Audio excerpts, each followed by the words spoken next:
Students, आपका chapter चल रहा है प्रकाश का परावर्तन, गोलीय दर्पण तथा प्रकाश का अपवर्तन। ठीक है, प्रकाश ये चैप्टर 13 है आपका, यहाँ पर डैश आएगा। ठीक है, अब आपका इसमें देखिए आपकी डेफिनेशन है क्रांतिक कोण, क्रिटिकल एंगल। जब किसी सघन माध्यम से विरल माध्यम में जाती है, ठीक है, जब कोई किरण सघन माध्यम से विरल माध्यम में जा रही है तो अभिलंब से दूर हट जाती है। ये देखिए, ये अभिलंब है, ये कोई सघन माध्यम है, ठीक है, और ये नीचे वाला विरल माध्यम है। तो कह रहे हैं कि जब किरण ये सघन माध्यम से विरल माध्यम में जाती है तो अभिलंब से दूर हट जाती है। ठीक है, ये अभिलंब है, इससे दूर हट जाती है। जैसे जैसे आपतन कोण बढ़ाते जाते हैं, ये एंगल जैसे जैसे हम इस एंगल को बढ़ाते जाते हैं अपवर्तन कोण का मान बढ़ता जाता है। जैसे जैसे हम इस एंगल को बढ़ाते जाएंगे, इधर करेंगे, ये और इधर हो जाएगा। ठीक है, बढ़ता जाएगा तथा एक विशेष आपतन कोण पर अपवर्तन कोण का मान 90 डिग्री हो जाता है, एक विशेष एंगल पर। ठीक है, एक कंडीशन ऐसी आती है कि इसको हम ऐसे बढ़ाते जाते हैं, ये कंडीशन आती है कि ये जो अपवर्तन कोण है, अपवर्तन कोण है, ये जो है यहाँ पहुंच जाता है, 90 डिग्री हो जाता है। तो जिस एंगल पर ये वाला एंगल जो है, जिस एंगल पर 90 डिग्री हो जाए उस वाले एंगल को कहते हैं क्रिटिकल एंगल। ठीक है, ये आयतन कोण लिखा गया है, ये आपतन कोण है। ठीक है, अतः सघन माध्यम में बना वह आपतन कोण जिनके संगत विरल माध्यम में अपवर्तन कोण 90 डिग्री ही हो जाता है, क्रांतिक कोण कहलाता है। इसको IC से रिप्रेजेंट करते हैं। जैसा हमने आपको बताया था, ये है, ये आपतित किरण है। ठीक है, ये आपतन कोण था पहले, आपतन कोण को फिर बढ़ाते बढ़ाते एक कंडीशन ऐसी आती है कि ये एंगल जो है, ये किरण जो है, अपवर्तित किरण जो है, ये 90 डिग्री पर पहुंच जाती है यहाँ पर। ठीक है, तो जिस एंगल पर ये कोण जो है 90 डिग्री हो जाए, रिफ्रैक्शन एंगल, उस एंगल को कहते हैं क्रिटिकल एंगल, क्रिटिकल एंगल, क्रांतिक कोण। ठीक है, ये विरल माध्यम है और ये सघन माध्यम है। इसमें देखिए, दृश्य प्रकाश में लाल रंग के लिए क्रांतिक कोण का मान सबसे अधिक तथा बैंगनी रंग के लिए सबसे कम होता है। क्रांतिक कोण तथा माध्यम के अपवर्तनांक में संबंध। ये R की वैल्यू जो है, ये एंगल 90 डिग्री है। यहाँ देखिए, यदि विरल माध्यम ये फर्स्ट को तथा सघन माध्यम 2 से प्रदर्शित करते हैं तो स्नेल के नियम से, ये हमने विरल माध्यम लिया ऊपर वाला, नीचे वाला सघन माध्यम लिया है, तब sin I upon sin R is equal to होता है 2n1। ठीक है, इसमें फिगर में अपने ऊपर वाले को सघन माध्यम लिया है और नीचे वाले को विरल लिया है।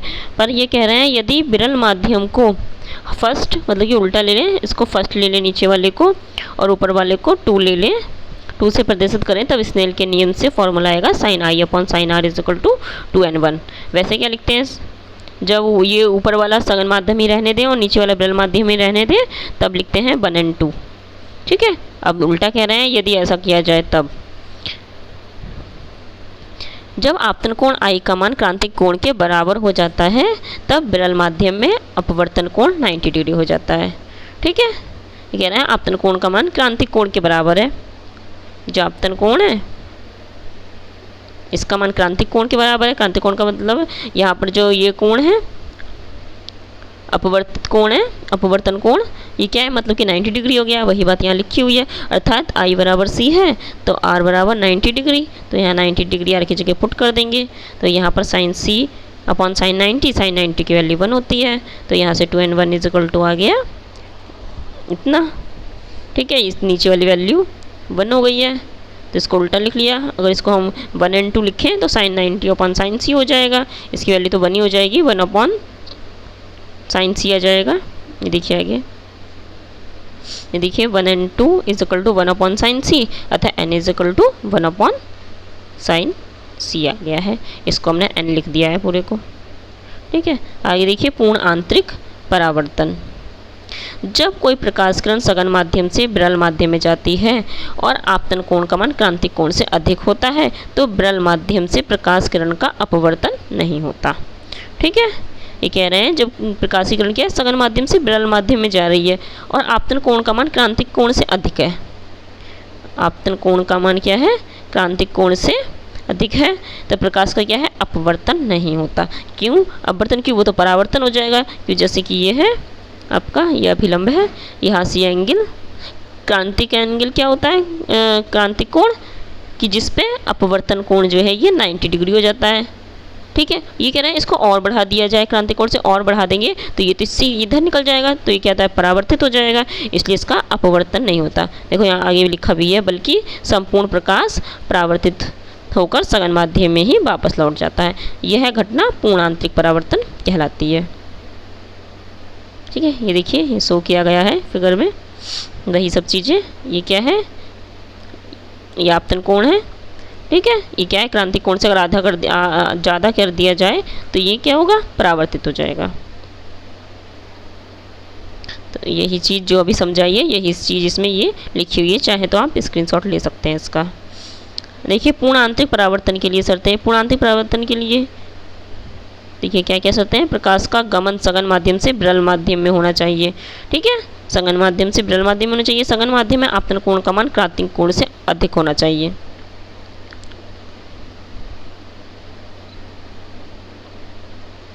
कोण का मान अधिक होना चाहिए। अगर इसे क्रांतिक कोण से कम रहेगा तब क्या है, वो यहाँ 90 डिग्री से कम ही पहुँचेगा, या 90 डिग्री तक पहुँचेगा, या इससे कम ही रहेगा, पूर्ण परावर्तन नहीं हो पाएगा। ठीक है, इसलिए आपतन कोण का मान क्रांतिक कोण से ज़्यादा होना चाहिए। पूर्ण आंतरिक परावर्तन के कुछ एग्जाम्पल हैं। देखिए कांच में पड़ी दरार का चमकना, यही पूर्ण आंतरिक परावर्तन का उदाहरण है। जब कांच चटकता है तो उसमें दरार पड़ जाती है और उसमें वायु की पतली परत आ जाती है। जब इसे टेढ़ा करके देखा जाता है तो दरार चमकती दिखाई देती है। इसका कारण यह है कि इन दरारों में पड़ने वाला टेढ़ा प्रकाश की परत में ना जाकर कांच वायु की सीमा पृष्ठ पर पूर्ण परावर्तित हो जाता है, जिसके कारण प्रेक्षक की चमकीली परत दिखाई देती है। प्रेक्षक को क्या है, ये को होगा, चमकीली परत दिखाई देती है। दूसरा है रेगिस्तान में मरीचिका का बनना। रेगिस्तान में गर्मियों के दिनों में रेत के स्थान पर जल होने का भ्रम होता है। इस भ्रम को मरीचिका कहते हैं, क्योंकि रेगिस्तान में पृथ्वी तल के पास गर्म वायु तथा कुछ ऊपर ठंडू वायु होती है।